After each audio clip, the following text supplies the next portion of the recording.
Yesu ndiye Mungu aliyeshuka katika hadhi ya kibinadamu ili apate kumuunganisha mwanadamu na mamlaka ya uungu, ili mwanadamu asiishi chini ya utumwa wa dhambi tena kwa jina la Yesu. Kila udhaifu wako, kila laana yako, kila hofu zako vikikutana na Yesu aliye katika msalaba, vyote vinayeyuka na kuteketea kwa jina la Yesu.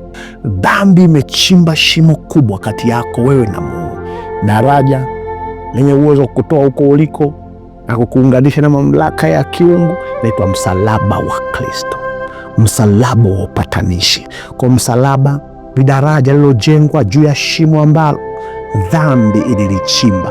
Hakuna dhambi iliyo nzito kiasi kwamba damu ya Kristo haiwezi kuipatanisha na utulivu wa mbinguni.